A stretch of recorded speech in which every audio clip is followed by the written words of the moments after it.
مش فارق معايا اتعثرنا كسبنا خسرنا اي حاجه غير اصابه لامين يامال، اللي دي اكتر حاجه ضايقتني في المباراه بقى. واللي هو بالنسبه لي ليه الاصابه يا اسطى؟ يعني انت جبت الجون وجبت ضربه الجزاء وجبت الجون ووقع اتصاب في اصابه عضليه رخمه جدا. واللي انا كنت متوقعه ان انا خايف ان لامين يامال ما يلحقش الكلاسيكو كمان 10 ايام، بل كمان اللي انا عرفت ان هو ممكن ما يلحقش كاس العالم، ودي تبقى كارثه حرفيا ان هو ما ينضمش لكاس العالم. بعيد عن ان هو كارثه اكتر ان هو مش هيلعب معانا في الكلاسيكو، ودي اكتر حاجه برده مضايقاني، ان لامين يامال يعتبر الراجل الاساسي في برشلونه دلوقتي. حتى رافينا خلاص ما فيش، لامين يامال الفرده الثانيه بتاعتنا، واللي ما شاء الله النهارده بيتوهج. الواد بقى له كام ماتش اصلا هو يعتبر نجم الفريق الاول والاوحد والنجم الاحلى في العالم كمان. الراجل بيعمل كل اللي انت عايزه في اي مباراه. فالنهارده اصابه صعبه جدا. كانسيلو برده اصابه، بس اصابه كانسيلو اعتقد هتبقى اسهل من لامين، بل كمان ان لامين مؤثر كتير قوي عن كانسيلو في مباراه. اما روني بردكش نزل، وما شاء الله روني بيعمل كميه عرضيات وكميه لعب يديك طمانينه، بس مش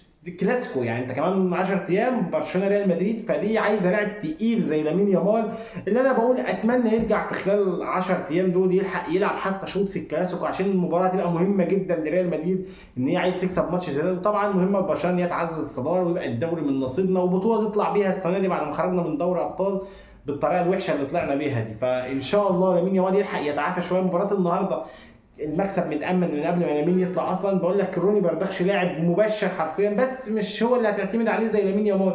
باقي الفريق يعتبر ادوات بس ما فيش الفارق. حتى بدري ما هواش بدري اللي هو ممكن بقى سيبك من لامين يامال وانا بدري اللي هحرك الملعب كله، لا بدري بحاله ممكن يبقى يعمل باص يودي الكره في اي حته ويعمل باص وحش وممكن يبقى يوم مش يوم. لكن لامين يامال بقى له كام ماتش الواد هو انا بنزل الماتش بعمل كل اللي عليا، كسبنا خسرنا انا بعمل اللي عليا وخلاص. فاتمنى يرجع اسرع من كده، والاصابه تكون بكره ولا بعده نعرف حاجات اكتر من ان هي ما تاثرش عليه في الكلاسيكو او يلحق يرجع. وان شاء الله برشلونه هتاخد الدوري، وان شاء الله الكلاسيكو نكسبه، وان شاء الله لامين يامال يلحق كاس العالم اللي انا اتمنى يلحقه، عشان هيبقى مؤثر جدا مع اسبانيا ولاعب تتمتع بيه في كاس العالم.